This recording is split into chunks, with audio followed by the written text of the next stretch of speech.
here's where I would like to be kind of like, and I've gotten much better, but I would like to be just, an encyclopedia like a you or a Trent Horn.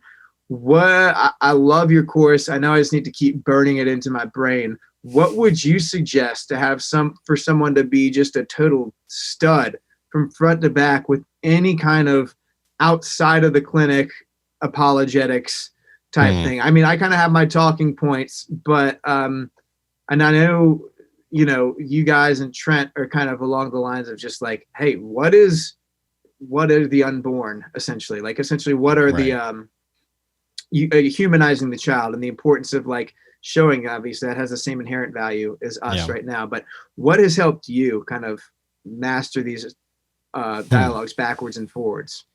I think a couple of things that come to mind, and that's a really sweet way of asking that question. I appreciate that.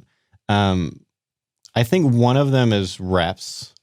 I think that's true in comedy too. Like, most comedians are not great in their first few years, right? Yeah. Like, it's just like a lot of hard work to get to the point where, they get where you're usually like hearing their albums and stuff. And I feel like that's the same with dialogue. Like, I sucked. I was so bad at dialogue in the beginning. Really? Oh yeah. Well, not only did I suck in the sense that I didn't have the best arguments, and I couldn't have known the best arguments, because I feel like, a lot of the most persuasive stuff, like, we've kind of like developed through the conversations, right? And then a lot of talking after. But also, I had a terrible attitude. I was one of those jerk apologists that thought I was smarter than everyone, and it's all about how pro-life is so smart and pro-choice is so dumb. Like, I had a horrible attitude in my first years as an apologist. You wouldn't have liked me back then, I hope. Wow. Because I was so different. In fact, there's a story. I don't know how often we've told this publicly. I know Jacob's talked about this a lot, and I've kind of given away, like the punchline here. But like, Jacob became pro-life at a series of talks that I gave at a tiny church that he used to go to, that his wife dragged him to. He didn't want to go. He was a pro-choice guy, and she made him go to this thing that he wanted to go to. And it was me, and he became pro-life at that, but he also inherited this kind of jerky attitude that was present in between the lines of what I was saying. I never said something like, we're so much smarter than them, but he certainly inherited this bad attitude. Wow. And then he got super passionate about pro-life and starts talking to his friends about it, and his conversations went so badly, he literally lost friends. And I think I'm partly responsible for that, because he inherited this kind of jerk apologist, arrogance that I had back. This is probably like 15-ish years ago or something.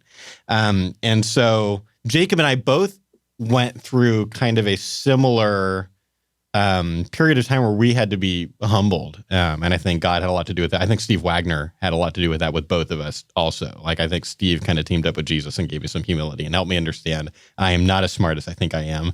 And there's a lot of other, like, just like other things outside of that. And so anyway, we've had a lot of, there's a lot of that. So I think reps, and I think something for me that I think has so helped me in the dialogues, like when I think about part of the, like, what was my problem 15 years ago, was I didn't have empathy for pro-choice people. Wow. I don't think I ever had empathy for pro-choice people until I became friends with them.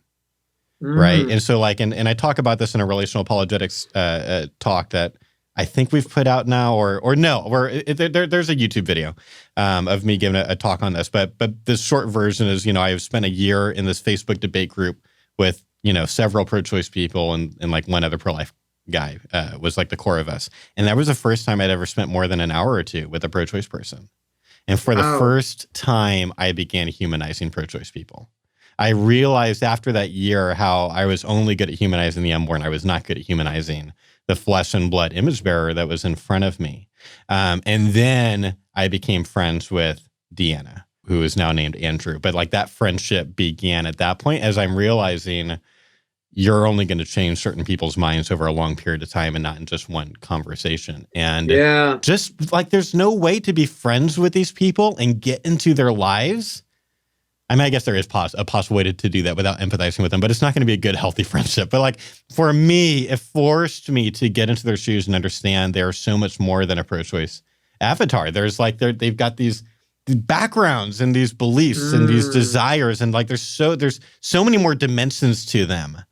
And I think that helps me now when I talk to pro-choice people. I am so less judgy than I used to be. You know, like I just see them as like, I could be them.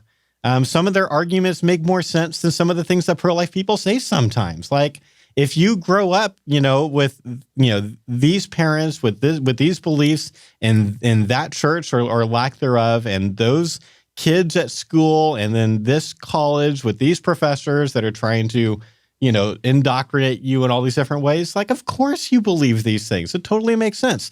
Let's try to work together as a team toward more truth. And so I think that's probably one of the, it's not the arguments. Like everyone needs to know the equal rights argument. If you don't know the equal rights argument, my goodness, what are you doing? But it's so much more than that. I think it's reps and I think it's empathy.